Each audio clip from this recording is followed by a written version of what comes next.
दोस्तों अक्सर कहा जाता है कि persuasion is an art in itself. Now persuasion एक आर्ट होने के नाते सबसे जो बड़ा टूल आता है किसी को जब हम परसुएट करते हैं वो होता है कम्युनिकेशन। आप अपनी बातों के थ्रू, अपनी कम्युनिकेशन स्किल्स के थ्रू किसी का एटीट्यूड चेंज करते हैं। आज हम वही परसुएसिव कम्युनिकेशन टेक्निक्स को जानने वाले हैं। बहुत ही इंटरेस्टिंग कम्युनिकेशन टेक्निक्स, आप जान के हैरान हो जाएंगे कि डेली लाइफ में ये आपके ऊपर आजमाई जाती हैं। इससे पहले कि इस टॉपिक की तरफ बढ़ें उससे मैं आपको याद दिलवा दूं कि परसुएशन का मतलब क्या होता है। परसुएशन के 3 इंपॉर्टेंट फैक्टर्स जो कि परसुएशन को इफेक्टिव बनाने में मदद करते हैं, एंड फंक्शंस ऑफ परसुएशन। ये तीनों टॉपिक हमारी लास्ट वीडियो में हम कवर करके आ चुके हैं। अगर आप वो देखना चाहें तो लास्ट वीडियो देख सकते हैं। चलिए बात करते हैं परसुएसिव कम्युनिकेशन टेक्निक्स की। इस टॉपिक की तरफ आगे बढ़ूं उससे पहले मैं आपको धन्यवाद देना चाहूँगा, बिकॉज आप में से बहुत सारे लोगों ने मेरे इन चैनल्स को सब्सक्राइब किया। मुझे उम्मीद है कि यूपीएससी से जुड़ा जितना कंटेंट आपको यहाँ मिल रहा है आप उसका लाभ उठा रहे होंगे। अब बात करते हैं कम्युनिकेशन टेक्निक्स की एक एक करके। सबसे पहली टेक्निक होती है foot in the door technique. ना ये जो foot in the door technique है, इनिशियली यहाँ पर आप किसी को बड़ी रिक्वेस्ट करेंगे तो वो नहीं मानेगा। फॉर एग्जाम्पल, आप किसी पड़ोसी के पास जाते हैं, पड़ोसी को पहले ही दिन आप जाकर कहेंगे कि मुझे अपनी गाड़ी की चाबी दे दो बिकॉज मुझे मार्केट जाना है, वो आपकी हेल्प करने से मना कर देगा। आपको करना क्या चाहिए? कहता है जी foot in the door technique का मतलब होता है कि इनिशियली आप किसी से रिक्वेस्ट करें, बहुत छोटी सी रिक्वेस्ट करें जिसे उसे मानने में परेशानी ना हो। धीरे धीरे क्या होगा, क्योंकि आपने उससे एक छोटी सी रिक्वेस्ट की थी, वो मान गया, तो उसकी भी एक कमिटमेंट पैदा हो जाएगी आपके लिए, वो आपके लिए कमिटेड हो जाएगा। अल्टीमेटली होगा क्या, आप अगली बार जब उसी मैटर से जुड़ी हुई कोई बड़ी रिक्वेस्ट करेंगे तो उसे मानने के लिए आसानी होगी। इसी को foot in the door technique कहते हैं। थोड़ा सा समझते हैं। कहते हैं जी this technique involves initially making a small request that is easy for the person to comply. Once they have agreed to this small request, they are more likely to agree to the bigger request. Now यहां पर होता क्या है, कहते हैं जी the idea is that complying with the small request creates a sense of commitment, जो कि मैंने अभी आपको बताया, and makes it harder for the person to refuse. For example, अब यहाँ पर मान लीजिए कोई चैरिटी वर्कर है, वो पहले आकर सिर्फ आपको ये कहेगा कि साहब ये एक पिन लगा लो, हमारे कॉज को रिफ्लेक्ट करती है, आप अपनी स्वेटर पे या अपनी शर्ट पे ये पिन लगवा लो। आप वो पिन लगा लेते हैं। बाद में क्योंकि आपने वो स्मॉल रिक्वेस्ट है उसमें आपका कुछ जा रहा नहीं था, आपने वो पिन को लगा लिया, धीरे धीरे वो आएंगे आपके पास, आपसे डोनेशन मांगना शुरू कर देंगे। इसी तरह से जैसे मैंने आपको अपना पड़ोसी का एग्जांपल दिया, सरकार भी इसी तरह से कुछ आपको परसुएट करती है। फॉर एग्जांपल, जब कोविड आया था, याद कीजिए, पहली बार में एक बहुत लंबा सा लॉकडाउन नहीं लगाया गया था। इनिशियली आपको कहा गया था कि 3-4 दिन का एक हम लॉकडाउन लगा रहे हैं, आपको 3-4 दिन या हफ्ता लेट से घर में रहना है। जैसे आपने उस रिक्वेस्ट को माना, उसके बाद फिर एक लॉन्ग टर्म कोविड का लॉकडाउन लगाया गया था। सरकार को भी पता है कि भाई लॉन्ग टर्म लॉकडाउन अगर एक ही बार में इम्पोज कर देंगे लोग नहीं मानेंगे। सो यहाँ पर foot in the door technique हमें देखने को मिली।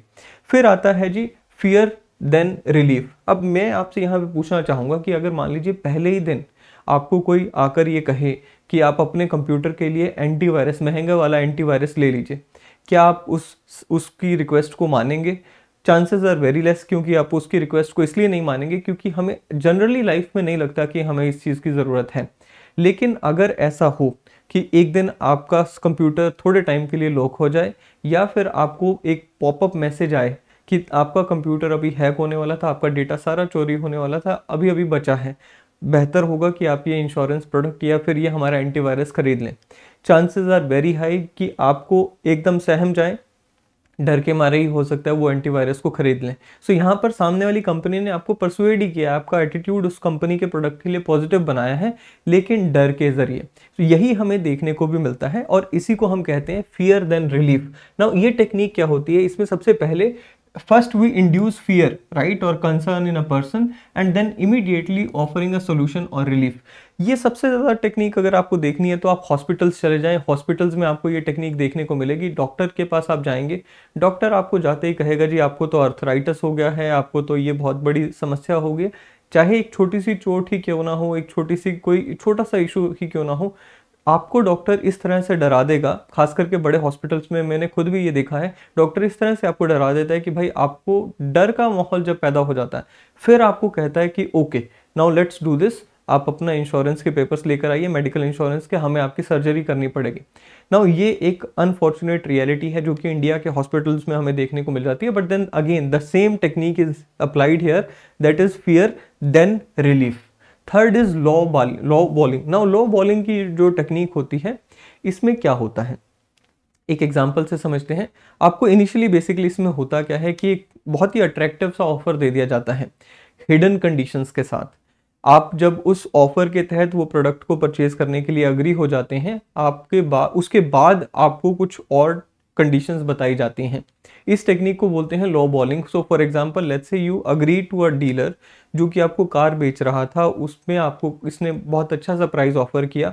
आपने 4 जगह पूछा था, आपको उससे बेटर प्राइस नहीं मिला। आप कार खरीदने के लिए अग्री कर जाते हैं, आप अपना एडवांस दे देते हैं। उसके बाद फिर धीरे धीरे वो बॉम्ब्स फोड़ने शुरू करता है। इसके ऊपर 18% जीएसटी लगेगा, इसके ऊपर डिलीवरी फी इतनी आएगी, इसके ऊपर इंश्योरेंस इतना आएगा, इसके ऊपर और 100 खर्चे आपको गिनवा देता है।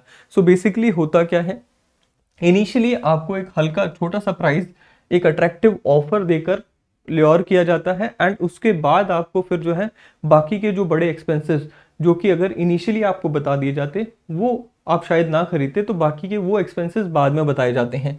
इसको बोलते हैं लो बॉलिंग। सो अगेन यहाँ पे क्या लिखा है, it is a strategy where initially attractive offer is made to get a person to commit to an action and then the terms are made less favourable. इसी तरह से आपने देखा होगा, जैसे मान लीजिए आपके मोबाइल सर्विस डेटा प्रोवाइडर्स हैं, वो इनिशियली आपको कहेंगे कि 100 एंड जैसे अभी जियो भी आया था, राइट। जियो जब आया था इनिशियली इन्होंने डेटा बिल्कुल फ्री में आपको दिया था। बाद में इन्होंने जो बाकी की कंपनीज हैं उनके बराबर ही कर दिया। लेकिन इनिशियली इन्होंने क्या किया था, इन्होंने आपको सिर्फ अपना कस्टमर बनाने के लिए, कस्टमर एक्विजिशन करने के लिए इन्होंने बिल्कुल फ्री में डेटा दिया। सो यहाँ पर भी हमें वही देखने को मिला कि इनिशियली आपको बहुत ही अट्रैक्टिव ऑफर के थ्रू अपने साथ जोड़ लिया, धीरे धीरे बाकी कंपनियों में और इनमें कोई डिफरेंस हमें देखने को नहीं मिलता, बराबर हो चुका। अब आता है next technique, that is scarcity and reactance theory. ना स्कार्सिटी एंड रिएक्टेंस थ्योरी क्या होता है, देखिए ये ह्यूमन टेंडेंसी या साइकोलॉजिकल टेंडेंसी है कि जो चीज़ स्कार्स होती है हमारा मन उन चीज़ों की तरफ ज़्यादा भागता है। सो कई बार आर्टिफिशियली स्कार्सिटी भी क्रिएट की जाती है। बिग बिलियन डेज फ्लिपकार्ट पे आता है, देन एक अमेजोन के ऊपर भी सिमिलर सेल आती है, राइट नाउ। उस सेल में हमें देखने को मिलता है कि भाई आपको कहा जाता है कि offer is for limited period, the product is very less in stock. So जैसे ही ये चीज़ें लिखी जाती हैं, last 10 left, last 50 left, so जब ये चीज़ें लिखी जाती हैं हमारे माइंड में एक साइकोलॉजिकल टेंडेंसी होती है कि यार ये तो खत्म होने वाला है, let's grab it at the earliest. आपको याद होगा अगर आज से 5-7 साल पहले जब MI का फ़ोन लॉन्च हुआ था, तब भी यही उन्होंने किया था कि भाई सिर्फ 1 घंटे के लिए या 2-4 मिनट के लिए ही वो फ्लिपकार्ट पे अपना फ़ोन लॉन्च करते थे, इतने में वो सारा फ़ोन सोल्ड आउट हो जाता था। सो ऐसे में होता क्या था, ऐसे में लोगों को लगता था कि पता नहीं क्या है इस फ़ोन में, एंड हमें देखने को भी मिलता था कि लोग काफ़ी लंबे समय तक इसका इंतज़ार करते थे एंड अपने 4-4 दोस्तों को बोल देते थे कि यार आप मेरे लिए ट्राई करना ये फ़ोन खरीदने की, मैं भी करूँगा। So this is how this technique works, right. So scarcity and reactance theory, वही चीज़ मैंने यहाँ लिखी। क्या कहते हैं जी, this technique is based on the principle that people desire things more when they perceive that as them as being scarce or limited supply. The reactance theory suggests that when people feel the freedom to choose is being restricted, they are more inclined towards that limited thing. So ये होती है reactance theory। फिर आता है जी door in the face technique. तो door in the face technique क्या होता है, ये तो अक्सर हमें देखने को मिलता है। आप मार्केट जाते हो, मार्केट में जब भी आप कोई चीज़ खरीदने जाते हो तो सबसे पहले आपको उसका दाम बहुत ज़्यादा हाई बताया जाता है। जैसे ही आप अपना डिसीजन बनाने लगते हो उसी टाइम पे वो कहते हैं चलो ठीक है, इतने नहीं तो इतने में ले जाओ। सो ये door in the face technique कहलाती है।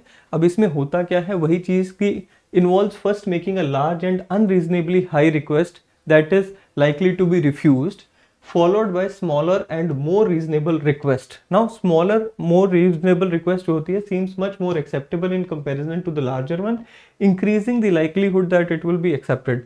Now ये चीज़ होती है जी door in the face. So आप पहले किसी से कोई बड़ी रिक्वेस्ट कर दो, वो बड़ी रिक्वेस्ट मानने से मना करेगा, फिर उसको एक गिल्ट भी हो जाएगा, फिर वो आप उसको छोटी रिक्वेस्ट करोगे, चांसेस आर हाई कि वो छोटी रिक्वेस्ट को मान लेगा। इसी को door in the face technique कहते हैं ना। ये जो door in the face technique है ये मार्केट में भी लागू होती है, जब मैंने आपको एग्जांपल दिया, एंड पर्सनल रिलेशंस में भी लागू होती है, परसुएशन में भी लागू होती है। आप इसको गवर्नमेंट के केस में भी अप्लाई करके देख सकते हैं। DM आपको पहले कहेंगे जी ओके ठीक है, सारे गाँव को मना के लाओ, सारे गाँव को आप जो है यहाँ पर इस तरह से किसी पर्टिकुलर लेट्स से केस के लिए मनाओ। जब सरपंच कहेगा जी ये सारे गांव को एक दिन में मनाना पॉसिबल नहीं है, ओके ठीक है, सारे गांव को मत मनाओ, सिर्फ 10 लोगों को मना के लेकर आओ। सो यहाँ पर इस तरह से ये door in the face technique काम करती है। फिर आती है जी दैट्स नॉट ऑल टेक्निक जिसे TNA टेक्निक के नाम से भी जाना जाता है।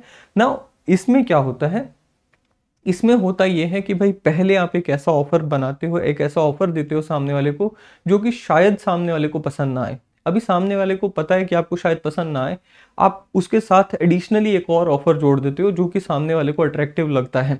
सो फॉर एग्जांपल आप सरोजनी नगर की मार्केट में अगर दिल्ली में चले जाएं, वहां पर आप पूछते हो कि भैया ये वाली शर्ट कितने की है, वो कहेगा जी 1000 रुपए की है। दूसरी शर्ट कितने की है, वो भी ये 1000 रुपए की है। अभी आपका मन बन रहा होता है, वो सामने वाला फेस के एक्सप्रेशन देखकर समझ आता है कि यार ये 1000 रुपए में 2 शर्ट्स नहीं खरीदेगा। वो आपको तुरंत कह देगा अच्छा चलो ठीक है, दोनों ही शर्ट्स ले जाओ 1000 रुपए में। अब आपको लगने लगेगा कि यार हाँ, दोनों की वर्थ तो बनती है, एक शर्ट की 1000 रुपए की वर्थ नहीं बनती है। So what will you do, you will buy, because both shirts are being offered at 1000 rupees price, जो कि half of the price of 2 shirts हो गया। सो बेसिकली आप वहां पर खरीद लेंगे। इसी को कहा जाता है that's not all, so there is more to it, right. So इसको यहाँ पर अब जैसे अब दिवाली की सेल आई, दिवाली की सेल पे भी आप देखते हैं कि जब आप मार्केट जाते हैं, मार्केट में आपने लेट्स से कोई इलेक्ट्रॉनिक ब्रांड की दुकान पे गए, शॉप पे गए, वहां पर आपने टीवी खरीदना है, तो वो टीवी के साथ आपको पेयर करके साउंड बार या फिर कोई इंश्योरेंस स्कीम एक्सेट्रा आपको बेच देते हैं। या मोबाइल महंगे वाला खरीदना है तो वो इसके साथ कुछ इंश्योरेंस वगैरह दे देते हैं, कुछ लेट्स से कवर वगैरह दे दिया। सो ये होती है that's not all, right. So that's not all technique, जहां पर आप एक चीज के साथ कोई दूसरा एडिशनल चीज दे देते हो ताकि सामने वाले को पहली जो चीज है उसकी वर्थ महसूस होनी शुरू हो जाए। इसको भी परसुएशन का एक टेक्निक समझा जाता है। फिर आता है जी cognitive dissonance. Now cognitive dissonance क्या होता है, बेसिकली कॉग्निटिव डिसोनेंस हम ऑलरेडी इसको डिस्कस कर चुके हैं एट लेंथ। मैंने आपको बताया था कि ये एक स्टेट ऑफ मेंटल कंफ्यूजन है या मेंटल डिस्कम्फर्ट है, जहां पर अगर एक व्यक्ति के एक ही प्रोडक्ट के लिए 2 कन्फ्लिक्टिंग एटीट्यूड्स हो जाते हैं, वहां पर हमारी कॉग्निटिव डिसोनेंस आ जाती है। ना कॉग्निटिव डिसोनेंस के बाद परसुएशन करना थोड़ा इजी भी हो जाता है। थोड़ा सा समझते हैं कैसे। फॉर एग्जाम्पल मान लीजिए एक व्यक्ति है जो कि स्मोकिंग करता है। स्मोकिंग करने वाला व्यक्ति है, उसको पता है कि स्मोकिंग के लिए उसका पॉजिटिव एटीट्यूड है, but at the same time he knows that it is dangerous to health and उसका एक नेगेटिव एटीट्यूड भी जुड़ा हुआ है। अब होगा क्या, मान लीजिए यहाँ पर उसकी बच्ची आकर कहती है या उसका बेटा या बेटी आकर कहते हैं कि सर पे कसम, हाथ रख के कसम खाइए कि आगे से आप स्मोकिंग नहीं करेंगे। आपको हम लेट्स से मतलब इमोशनली अगर आके उनको चार्ज अप मैसेज देते हैं, सो क्या होगा कि वो पहले कंफ्यूज था, वो पहले इस तरह से कंफ्यूज था कि स्मोकिंग अच्छी लगती है, but at the same time smoking के लिए उसको पता है कि हेल्थ को नुकसान भी देगी। लेकिन अब अगर उसके बेटे या बेटी ने आके कहा कि इसके बाद अगर आपने स्मोक किया तो मैं आपसे बात नहीं करूंगा या बात नहीं करूंगी, मैं चला जाऊंगा या भाग जाऊंगा घर छोड़कर, इस तरह से कोई इमोशनल आकर उन्होंने कहा, तो यहाँ पर क्या होगा, जो व्यक्ति को कॉग्निजेंस है, कॉग्निटिव डिसोनेंस है, उसको फैसला लेना आसान होगा कि चलो ठीक है यार, क्योंकि बच्चा भी इतना कह रहा है, अब मैं स्मोकिंग नहीं करूंगा। सो यहाँ पर जब कॉग्निटिव डिसोनेंस होती है, उसके बाद जब आप परसुएड करते हैं तो फैसला लेना सामने वाले के लिए इजी हो जाता है, यानी कि परसुएशन करना इजी हो जाता है। इसीलिए कहा भी जाता है कि जब किसी का एक स्ट्रॉन्ग एटीट्यूड हो किसी ऑब्जेक्ट के लिए, उस एटीट्यूड को आप डायरेक्ट चेंज नहीं कर सकते। सबसे पहले उस एटीट्यूड को आप डिसोनेंस में लेके आओ, डिसोनेंस स्टेज में लेकर आओ, यानी कि उस एटीट्यूड ऑब्जेक्ट के लिए आप कुछ नेगेटिव इन्फॉर्मेशन देना शुरू करो, और फिर जब वहां पे डिसोनेंस होगी उसके बाद परसुएड करेंगे तो इजी हो जाता है। आखिरी है classical conditioning. Now classical conditioning का एक एग्जांपल मैं आपके साथ देना चाहूंगा। खुशियां मतलब कैडबरी डेयरी मिल्क, आपने अक्सर ये एडवर्टाइजमेंट सुनी होगी। इसमें हो क्या रहा है, अब कैडबरी डेयरी मिल्क का खुशियों से कोई लेन देन तो है नहीं, खुशियां अपनी जगह न्यूट्रल हैं, कैडबरी डेयरी मिल्क अपनी जगह न्यूट्रल है। लेकिन कैडबरी वालों ने क्या किया, उनको खुशियों के साथ जोड़ दिया। सो बेसिकली एक न्यूट्रल स्टिमुलाई के साथ, एक न्यूट्रल स्टिमुलस के साथ उन्होंने अपने प्रोडक्ट को जोड़ दिया। अब क्योंकि ये न्यूट्रल स्टिमुलस है आप, एंड ये बहुत ही रोजमर्रा का कॉमन सा स्टिमुलस है, हमारी लाइफ में रोज हम खुश होते हैं, तो उसको जैसे ही उन्होंने कहा कि भाई जैसे ही खुश होगे आपको हमारा प्रोडक्ट याद आना चाहिए। सो इसको क्लासिकल कंडीशनिंग कहते हैं। अब कहते हैं जी in a classical conditioning a neutral stimulus, जैसे अब यहाँ पर हमारे केस में खुशियां हो गया, हैप्पीनेस हो गया, is paired with an unconditioned stimulus to elicit conditioned response. So basically होगा क्या कि जैसे ही आप खुश होंगे, दे वांट, अब ऐसा होता नहीं है अक्सर, बट देन जैसे ही आप खुश होंगे आपको कुछ खाने का मन करेगा, चलो यार कैडबरी खाते हैं। सो इसी तरह, इसी को कहते हैं क्लासिकल कंडीशनिंग। सो यहाँ पर ये लिखा भी, this might involve associating a product और an idea with a positive feeling or experience so that the product or idea alone eventually elicit those positive feelings. So यहाँ पर वही चीज़ हो गया कि जब आप खुशियाँ मतलब कैडबरी कह रहे हैं, सो दोनों चीज़ें होंगी, या तो जब आप खुश हैं आप कैडबरी खाने का मन बनाएंगे, या जब आप कैडबरी खाते हैं, डेयरी मिल्क खाते हैं, तो आप खुश हो जाएंगे। सो वहाँ पर क्लासिकल कंडीशनिंग, हालांकि इन दोनों का कोई आपस में संबंध नहीं है, लेकिन यहाँ पर क्लासिकल कंडीशनिंग के थ्रू इन्होंने यहाँ पे आपको परसुएड कर दिया। ठीक है जी। सो यहाँ पर ये लिखा भी है कि advertisements for family oriented products in India such as life insurance, health drinks often show happy families and successful children, associating these positive outcomes with the products in the minds of viewers. So इसको बोलते हैं classical conditioning. ये कुछ communication techniques हैं, persuasive communication techniques हैं, जो कि daily basis पे या तो हम यूज़ करते हैं या हमारे ऊपर भी यूज़ होती हैं, and this is how it works. In techniques को मास्टर करना सिर्फ यूपीएससी के लिए ही नहीं, डेली लाइफ के लिए भी बहुत ज़्यादा इंपॉर्टेंट हो जाता है। अगर आपको वीडियो पसंद आई हो, इसे लाइक करें, शेयर करें, चैनल को सब्सक्राइब करना ना भूलें। अगले सेशन में फिर मिलेंगे। Till then thank you, have a nice day.